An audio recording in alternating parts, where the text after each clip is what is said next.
Day 362, 12 o'clock a.m.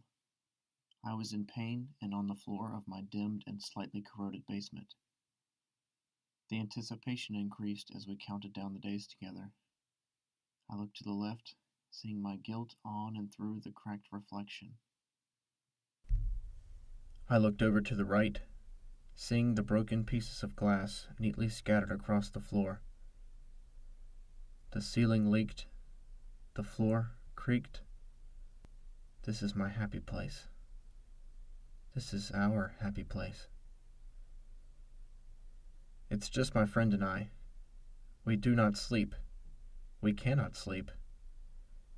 My heart, frozen with emotions, still burns each and every day. I can smell crimson blood as it sizzles from the heat, producing steam.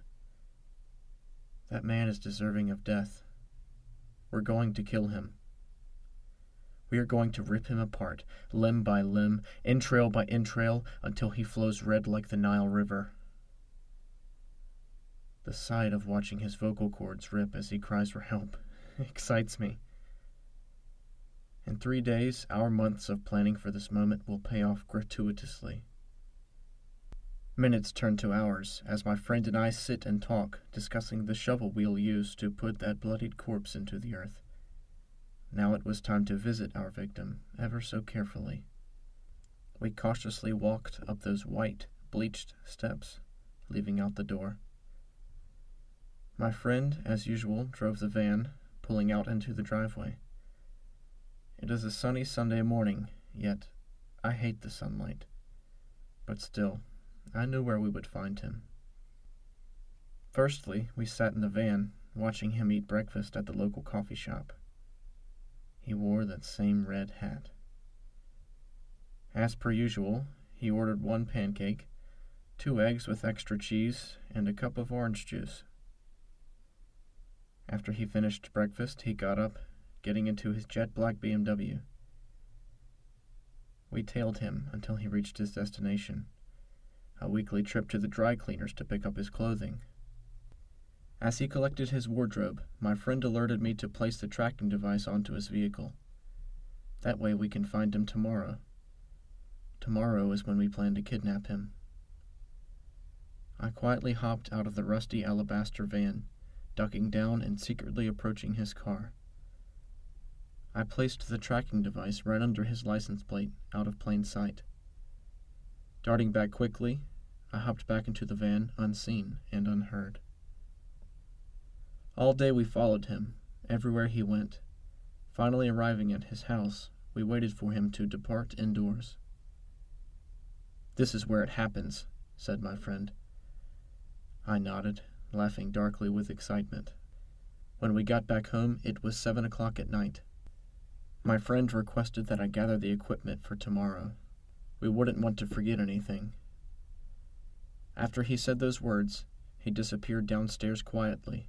I took my seat by the wall where the pictures used to be. I opened the curtains so I could see the night sky. The wind began to howl as if a wolf was against the window. The pain began to settle. My mind began to race. I could feel my heart in my stomach. I was okay, though, because I knew that soon that man would feel my pain. Our pain. Day 363, 12 o'clock a.m. I was in pain, laying across the burnt, blackened floorboards of my ever so slightly lit basement. My friend had not woken up yet. I quietly crept up the rickety stairs, walking into the kitchen. Opening the refrigerator, I grabbed some juice. I walked around that sharp edge of the kitchen counter and sat on the archaic couch in what used to be our living room. I sat and sat and sat. I sulked in the past of what was and what isn't, what could have been. I hate what I've become. I slowly walked past the rustic fireplace and stood in front of the beige desk. You could tell that the desk had been through a lot. From the chipped paint coming off the side and the missing handles on the top and bottom leftward drawers. I only focused on the drawer in the middle. I could not remember why. All I knew is that there were contents encased inside. I hesitantly approached the drawer. My hand shook and sweat at the same time. I grasped for the handle, beginning to beckon my hand backward, pulling. The drawer was now ajar, and I saw its shape. "What are you doing?" questioned my friend, and I quickly shut that drawer. My hands placed on my sides. "I was looking for the keys," I replied. "They are by the door," said my friend. I responded saying, "Good," and I was told to hurry up and get dressed so as not to be late for our plans. I glanced over to the clock lackadaisically on the floor, as I hadn't been privy to what time it was beforehand. It was already 6 a.m., and we had to leave the house by 6:30 a.m. I had to hurry up. I knew that I wouldn't have a chance to look in that drawer now, but later I will. As I got ready, my friend packed the bag. We knew our plan, and we were determined not to let anyone stop us. I put on a hat so that no one would recognize me. My friend followed, mimicking me. We left out the door on time, and we drove away together. My friend requested I activate the tracking device I implanted on our victim's license plate so that we may find him yet again. After an hour, we arrived. It is a quiet neighborhood. Everyone was still asleep. My friend exited the van door first, and then myself. We both moved until we were at the back of his house. My friend picked the lock with his amateur lockpicks, and then calmly unlocked and opened the door. It was then my turn. I disarmed the house alarm, deactivating it for certain. We then proceeded through the house. The guy's house was a mess, full of broken mirrors, fractured glass, and ancient furniture. We moved up the stairs. My friend found him in his bed, fast asleep.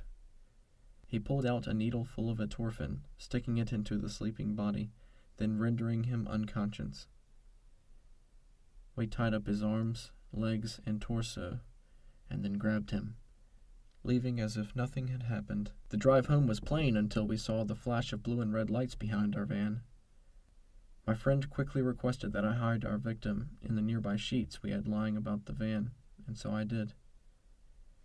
As he laid covered, I sat back into the van seating, my heart beating out of my chest, and my body sweating profusely. Despite this, my friend was calm. The officer asked us if we were lost. My friend passively replied, "No, sir, we are on our way home." The man in blue responded, "At 8:30 in the morning?" "Yes, sir. Long night at work." At this point in our conversation, I could feel nothing. My body had gone numb. My eyes couldn't help but glance at the back of our van. The police officer had noticed my movement and began to question me. "What you got back there?" With a joking tone of voice, my friend replied, "Oh, nothing, just the man we both kidnapped." My eyes popped out of my skull as I heard this. I was incredulous. At this point, the officer looked at my friend and began to laugh out loud. He spoke with a smile on his face, taking the bait. "Yeah, right, and I'm married to Beyonce," he said, in a joking retort back to my friend. I played the situation calmly as my friend laughed with the cop. I chuckled to myself, grimly. "You two boys have a good day," said the officer in blue as he departed. My friend responded, "You too," but it was too late as the cop had walked out of earshot. We finally got home around 10 or 10:30 a.m. We worked together stealthily to carry our victim into the house so that we would be undetectable. We threw him into the dark and dusty closet down in our basement. The medicine wouldn't wear off for another 12 hours. We had no choice but to sit and wait up. It was not long now until our fun would begin. Day 364, 12 o'clock a.m. I am in a thrilled and exciting agony as I watch his skin burn away into liquid. It has been 2 hours since he has woken up. To speed up the process, my friend has been pouring boiling water onto our victim. In 2 hours, this has been the 7th time since I have filled up the bucket of boiling hot water. I took the bucket, methodically handing it to my friend who resided on our basement steps. He took the bucket, walking toward the basement closet. I followed close behind him. When we opened the door, we could see the victim behind it was ready to surrender, give up. My friend put duct tape over his mouth to make it all the more silent. He couldn't scream, wouldn't scream. The only screaming that ensued was not from his mouth, but from the way his eyes bulged and popped outwards from fear and desperation. After my friend poured the last bucket of boiling water onto our victim, he requested that I go get the bag from upstairs. Inside the bag were carefully cleaned and prepared lemons, a dozen of them. We took the lemons, squeezing them onto the man's boiling hot water burns, one by one. Even under the duct tape, you could hear the mumbled cry for help. Help simply was not coming. After we finished, we shut the basement door, leaving our victim alone. Our plan was simple. Every 6 hours, torture resumes. But in between those hours, there is no food, no water, and no daylight. As we waited, I looked to the left at my friend, a smile on my face. Cycle 1 began.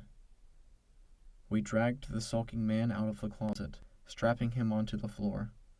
We both put on gloves, preparing the tools. My friend sat down the bag and unzipped it. He pulled out a needle and 2 hammers, one for me and one for him.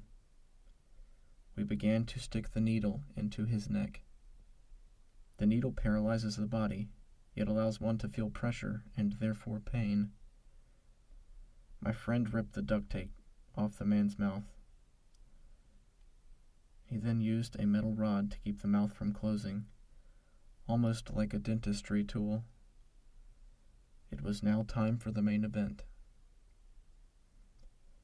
I had the top row, and my friend had the bottom. We took the hammer, knocking out his teeth, one by one after the other. All you could see was the gum line. He coughed and choked. After we were done, we tied him up yet again, putting duct tape over his mouth, then throwing him back into that dim, little to no lighting basement closet for another 6 hours. Cycle 2 begins. After a delicious lunch, we decided our victim deserved to partake in such a delicacy. We opened the closet door, dragging him out, and carelessly throwing him into a chair. We specifically placed his left hand on the arm of the chair. We meticulously grabbed the metal, rustic, sharp spoons from our lunch and got to work. We cut off each of his fingers, starting with the thumb, then to the pinky. Blood trickled down everywhere onto the basement floor, now splashed onto his feet. We used a knife on his index finger, simply to be kind. We waited for his hand to stop bleeding before bandaging it, and then throwing him back into the dark and drafty basement. Cycle 3 begins. He will feel this cycle. What is the opposite of hot? My friend has grabbed the old freezer chest from the backyard and is rolling it into the room. Large and spacious enough was the freezer, enough to fit a person. We positioned it right by the closet. We opened the closet door, looking at the bandage on his hand that now looked like a bloodied glove. But we don't care for cleanliness. We only care about this. We removed him from his clothing, and then placed him into the spacious freezer. We filled the freezer to its brim with water from the toilet and plumbing. We turned up the heat 40 degrees, and then closed the top.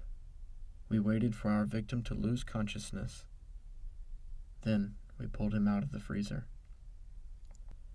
We did this 5 times as a warm-up. My friend dumped the water into the bathroom upstairs. While he was gone, all I could do was watch the man lay in the middle of the floor, crying and begging for mercy.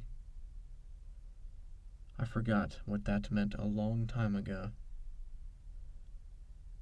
At one point we made eye contact. I had never seen anybody look at me so helplessly since the accident. Looking at him, I was frozen in the present and in the past. He could see me, read me like his favorite book, and know that there is no real person in me, only an entity, an illusory figure, and he can tell simply I am not there, only an abstraction. "Are you going to help me or look at him all night?" my friend spoke. "Sorry," I replied. We picked him up, strapping him back to the bottom of the freezer. This time, we filled the freezer to the brim with ice, setting the temperature to below freezing, then raising the temperature yet again. His body temperature in the next 10 minutes dropped from 98 degrees to 85 degrees. Once he hit 82 degrees, he blacked out. Death was a possibility if one's temperature dropped 70 or below. My friend pulled him out of the freezer at 71 degrees. We wrapped him in towels, waiting for him to warm up and regain consciousness. He was blue and cold to the touch. Freezing. His sinuses nothing but ice, his eyes stained red. The ice in the freezer stuck to him as we pulled him out.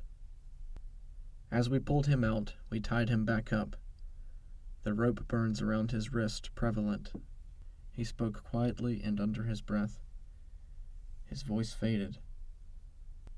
"Why?" said the victim, desperate, still frozen, still shaking. My friend looked at him with anger in his eyes. He spoke, his voice strained and exasperated. "Why? He asks, why? Don't you want to feel our pain? What it feels like to cry until you no longer have tears to be shed? You shouldn't be asking us why. You should be asking us why we didn't do this 10 years ago. But it's all right. It's okay. You'll finally understand us when you take your last breath and your lifeless face hits the floor." My friend then threw him back into that closet, shutting the door loudly and angrily. The end was almost here. Our faces were lit up with nothing but smiles. Day 365, 12 o'clock a.m. I eagerly awaited for my pain to peacefully trade itself for tranquility. Today was the day.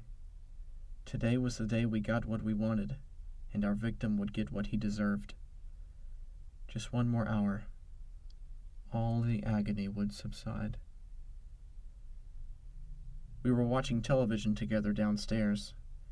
The man was sitting to my left, and in the middle of us was my friend, and then myself to the right. The man could barely move, so we had no need to tie him up. I got up then, walking to the kitchen to get a snack, whilst they stayed watching television. As I took a couple of steps into the kitchen, I glanced at the beige desk again. And inside was a picture. As I took a couple of steps into the kitchen, I glanced at the beige desk again, with its middle drawer ajar. I never looked inside earlier. I thought for a moment. I decided to look inside. I opened it, quietly so as not to be disturbed again. And inside was a picture. It was a picture of her and him. I put this picture in there to hide it from my own worst enemy. Myself. I wasn't the same back then. I was a different person back then. In just 30 minutes, it'll be 10 years since the accident. Before I could react, I noticed my friend standing opposite me in the same room. "I thought I told you to stay away from this," my friend screamed. I'm sorry, I repeated, a muttering mess, now panicking. My friend ran towards me, grabbing me by the neck so that I couldn't breathe. He snatched the picture, throwing it against the wall, then punching the wall, making a hole into it. "If you touch that picture again, it's over. You're done." He let me go, and I ran downstairs, passing him. I passed sufficiently in a panicked state. I sat back onto my spot in the television room. From the far left was a meek voice. "Why do you let him treat you like that?" said the voice, broken and defeated. I turned, looking at the man. You wouldn't understand." The man, who was also our victim, spoke. "You're a person. You should be treated as one, even though you don't treat others as you should." "No, I'm afraid it's too late. It's far too late for that." The victim had a confused look on his face. Silence filled the room, and the quiet voice spoke again. Can you do me a favor?" "Sure. What is it?" "Can you put my red hat on when you kill me? It was a gift from my wife and son. I've had that thing for 10 years now." "Sure," I replied. My friend came downstairs with the bag. Only 2 more minutes left until the wait was over. I stood our victim against the mirror. That way his weakened body would be held up. I grabbed the red hat, motioning it over our victim's head. I put it on him, placing it down firmly over his hair. My friend spoke. "What a time it has been." I nodded as I walked the man up to the mirror still. I shook, sweating profusely. Inside the bag, where the red hat was a weapon. Specifically, a Beretta 1923. Taking the weapon out of the bag, I raised it towards our victim. I was screaming on the inside.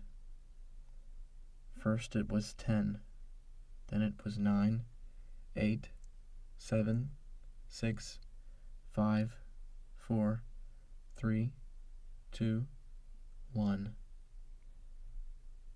I fell to the floor. I could feel the pain leave my body as I took my last breath. Looking into the mirror that faced me, I realized there was no one in the room but me. It was me. I am the man in the red